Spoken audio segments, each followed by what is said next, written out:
we have another lightsaber battle. We have two lightsaber battles. Yes. And the first one, actually, there's two. 3, actually, right? Right. There's 3, but there's 2 in the middle, right? With Ahsoka and medieval guy.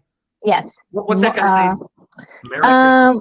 Merrick, yes. The Inquisitor guy? Yeah, you pointed out, Heath, that his armor is totally based on like French medieval. Yeah, it's so jarring to me. Morocco, yes. So Ahsoka fights him, and how anticlimactic was that lightsaber fight? Yeah. Oh, gosh. He's like pop the balloon. Yeah. However, it was a little bit better. Hati and Sabine actually had an okay lightsaber fight. Yeah, it was actually good. Yeah, my only problem was, so when you use choreography on lightsaber fights, obviously you'll swing high, and Heath, you filmed movies. When I was a kid, we used to do this. We would do like bow staff fights. We'd choreograph the heck out of them. So you are pulling punches, but it has to look convincing. So she does a couple where she slices trees, which is cool, but it's over the head of Hati or Sabine, whoever swings it. And I'm like, shouldn't that be like at least head or lower level, like to show that?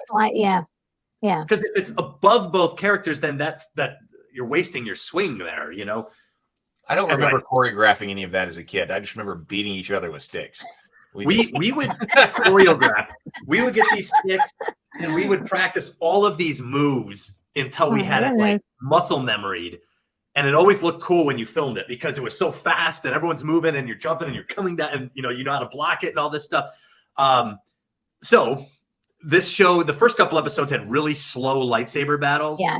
And this one sped them up. So I was happy in episode 4 to see a little bit of aggressive lightsaber fight, specifically Hati and Sabine. And then we should probably talk about it too. I really liked Balon and Ahsoka at the end of episode 4. Mm-hmm. To put it in nicely, he wiped the floor with her. He did. So totally.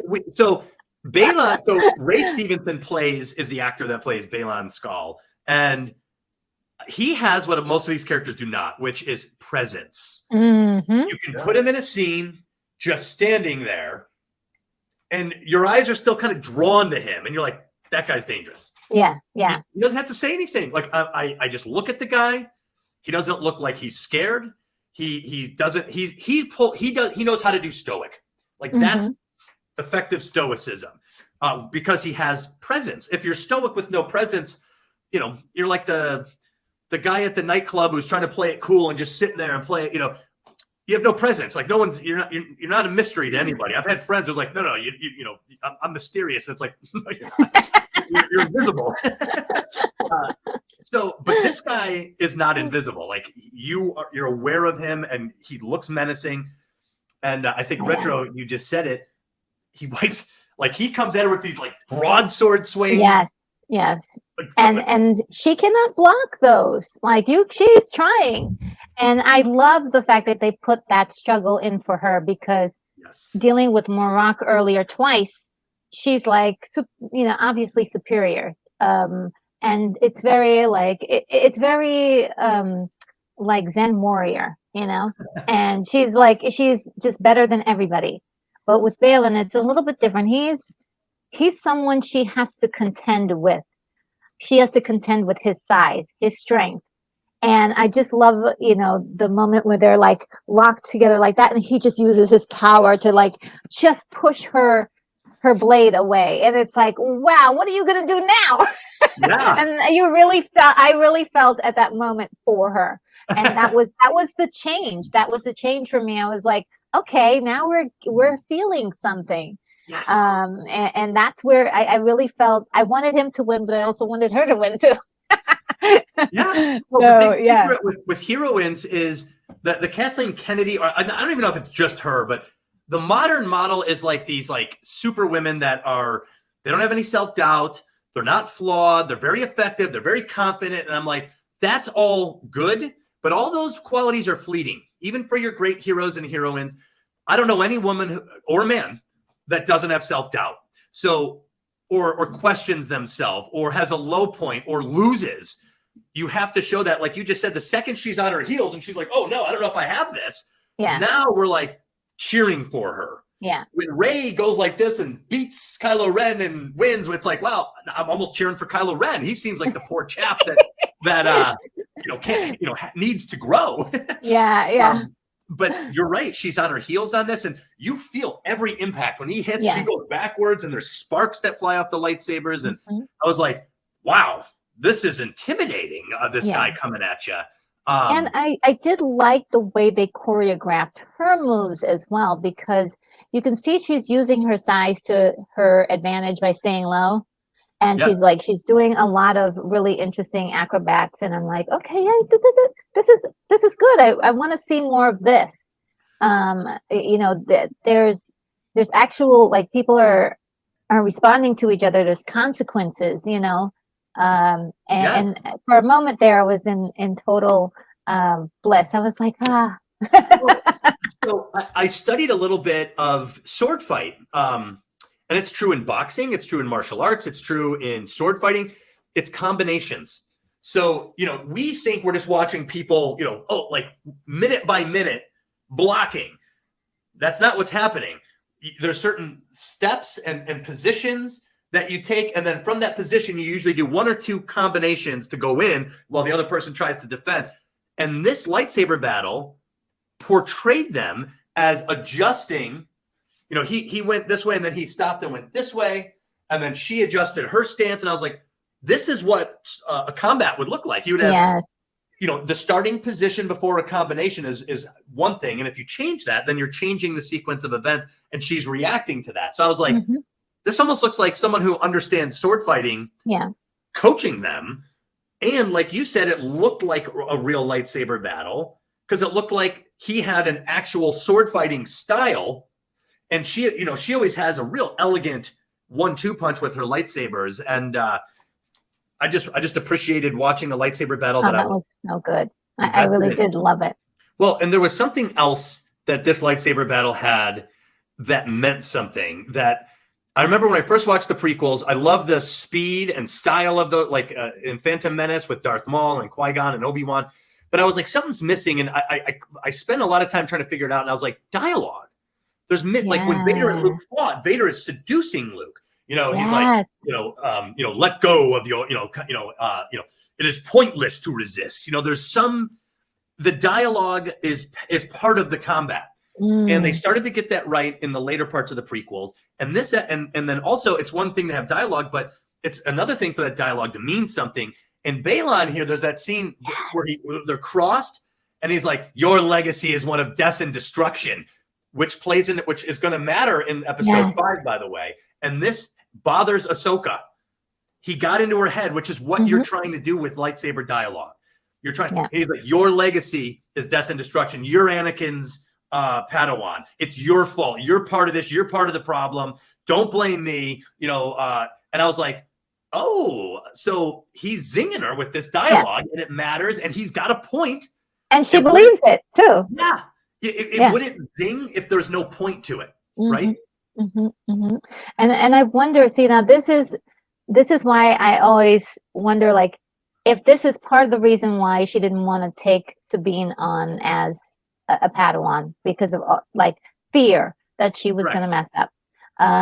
And I can ask myself that question, but why not tell me for sure in the story? Okay. You just nailed it. In episode 1, have Sabine say, why did you quit the training? And have Ahsoka say, I'm not going to train anybody. We don't know what we're doing. When we did know what we were doing, we got it wrong. Give me a good answer to that question. Yes. And was she trained in the Clone Wars or Rebels or whatever? Rebels. In Rebels. Okay, so there is that history. So believe it or not, Sabine gets the Darksaber, which is big in The Mandalorian. Oh, yes. Yeah, okay, yes. And there's scenes with Kanan and Sabine practicing with the Darksaber. Sabine has a really cool backstory that is completely blacked out in this show. It's almost like it's almost like they're calling her Sabine, but it's not really Sabine. It just feels like a new character. Not for nothing, but they did destroy the Darksaber in Mandalorian 3. So it's like, I mean, it's almost like they're like, okay, let's everything that people knew from the Rebels. Let's resculpt it a little bit.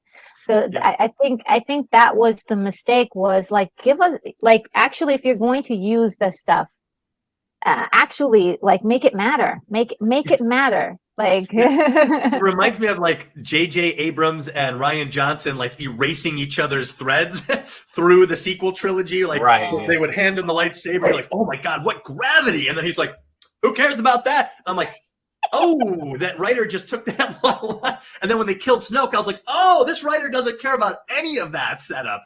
I was like, wow. I was like, where is this going to go? And the answer, of course, was nowhere. Nowhere. So you're right. That's another example where it seems like a competing vision for Star Wars got in there and said, we're not going to use this Darksaber. Yeah. Think of something else. And it's like, well, we're going to make Sabine a Jedi. And she's not a very interesting one. The most interesting thing they did, in my opinion, was in this episode 4. She's fighting Hatai, and Hatai knocks her down, and Sabine goes like this and like tries to force push her, and Hatai reacts to it. And she's like, you've got no power. Yeah.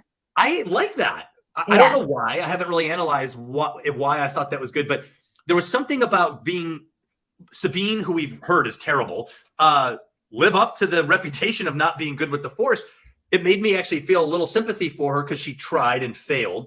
Mm-hmm. And believe it or not, the actress who's playing that Shin Hatai, I kind of like her. I like her a lot too. She is going a little over the top in the way that I like, where she's like, you have no power. Like, she's really giving it like a performance. And I was like, I'm kind of like intrigued by this act. She's pretty, which is nice. It's nice to have beautiful people on screen, but also she's trying to give us a performance that I think is serious. Like, she's trying to seriously convey this character, and her raw emoting plays off very well with Baylan Skoll's utter composure. Yes. Stoicism. Oh yeah, I love those two together. And when something that I noticed was that when Shin Hati is thrown against the wall, Baylan kind of goes a little loco. He really then pushes Ahsoka off the edge, so to speak. Right. And it's like he there must be something going on there. They must be related or something. There's some kind of strong relationship between the two. You're right. Yeah, it's like Papa Dragon got mad there. yeah, he was fast. You leave Hati alone. But so to get back to one of your earlier points, I mean, Baylan knocks Ahsoka off the edge of that cliff, and it's not a flattering moment for Ahsoka Tano. She looks like she's back on her heels. She looks like she's defeated. She looks like she's overpowered. And then the coup de grace, he knocks her off, and you're like, she had no answer to this guy. Yeah. So that endears me to the character much more than her winning right off the bat. And that's pretty much where episode 4 ends with Ahsoka. She falls. She's the fallen Jedi in the literal sense here. And, and Baylan's just like, let's get the key. We have, he's not selling. He's just like, okay, he's very collected even in victory. Yeah. My point is, it's been very interesting listening to your take on the lightsaber battles and most of what's been going on in episode 4, because I felt as I was watching this that I didn't think anybody was at risk that I cared about, and I had forgotten that the medieval armor guy got cut in half and hissed away. I forgot that happened. I was like, oh, then I was watching by as it was going on. I was like, oh yeah, I forgot that happened. I guess it's because I didn't care about him all that much. But I didn't feel that any character, and there was a lot of lightsaber fighting in episode 4, but I never felt that they were in any risk. And that might be because, as Daniel's has brought up in the comments much earlier on, we've already established that being run through by a lightsaber, you can still be just fine the next day. I never felt that anybody was at risk or that there was something serious going on during all these lightsabers. They're fun. I thought they were fun. Okay, you got lightsabers, we're fighting, but I thought that we're missing something because I didn't feel gravitas that, we're about to have a lightsaber battle. Somebody can get dismembered. Somebody's about to die. This is an important sequence. It's flashy. It's fun. It's Star Wars, I guess, now that we got lightsaber battles and all of that. when Ahsoka, you're talking about Ahsoka at the end of this, before we get to the big reveal at the end of episode 4, and she's tossed off that cliff. I had no idea that the implication there was that she was supposed to have died. I did not pick up on that at all, because she goes, and falls off that. I'm like, Jedi survived that all right. Like, I had no, like as I was watching that, I had no idea that was supposed to imply that she was dead. Like, none. You're so right. You're so right. So yeah, believe it or not, I agree, because I didn't really understand that until I saw episode 5. Yeah. Right. Yeah, I know, because you watched episode 5, it's like, oh, she's supposed to be dead. I mean, I just thought you got knocked off something and you force jumped to something. There was, so I thought that it was suffering from Star Wars. And I know this is going to be something that goes back and forth and back and forth and back and forth. Like, there's no lightsabers. Oh, there's too much lightsabers, whatever. I know. But here in this case, I would say, listen, we got too much of this. When these things come out, the audience needs to pay attention and know this is a very serious moment in the story. Yes. And I think we've lost that. And it's not just in this particular episode, but I think to me, it manifested a lot in this episode, perhaps coming off of the Sabine being stabbed thing. Well, in the original trilogy and in the prequels, every lightsaber battle ended with serious consequences. Somebody either got dismembered or killed. Qui-Gon was impaled. That was the end of him. Darth Maul was cut in half. Luke's hand gets cut off. Obi-Wan Kenobi is sliced. Even in the cantina, when Obi-Wan pulls it out, he cuts off this guy's arm coming off. Right? When Anakin lights it in the Sand People, he slaughters them. Like, you're right. Every time they use a lightsaber, somebody pays a price. Yeah. And that was almost one of the subtle messages and themes in Return of the Jedi. When Luke slices off Vader's hand in a rage, he sees the missing limb. He looks at his missing limb, and the message seems to be, this is the dehumanizing effect of using of this conflict. You will slowly lose your humanity and become either more machine-like and lose your soul in this conflict. And so now you get someone stabbed with a lightsaber, and it's like, I actually blame this on Obi-Wan. As much as I love that series, I know a lot of people don't like that series. I didn't like it. It did ruin the whole idea of what happens when you get stabbed by a lightsaber. People just pop up and keep going. Man, that sucked. Yeah, this might have been the worst offense ever, because believe it or not, I had a little intrigue when Sabine was stabbed in episode 2. I was like, oh, some consequences. And then episode 3, she's like hanging out in the hospital, and I'm like, no way. They're not going to make this a flesh wound, are they? And she was like, let's go. And I'm like, dude, you were impaled. Yeah. With like superheated energy. Like, just sticking it in your body would start to burn. You're done. Absolutely. Yes. It's no longer dangerous. It's no longer a big deal. Totally. And you're absolutely right, Heath. It's Star Wars for kids now. It's not the same, because you can't kill off any characters because they'll only bring them back. Look what they did to with Darth Maul. He's back. Darth Maul came back. They're just Boba Fett. Came back, yes. Yeah, he was dead. He died. Okay, he was in the Sarlacc pit, and now he's back.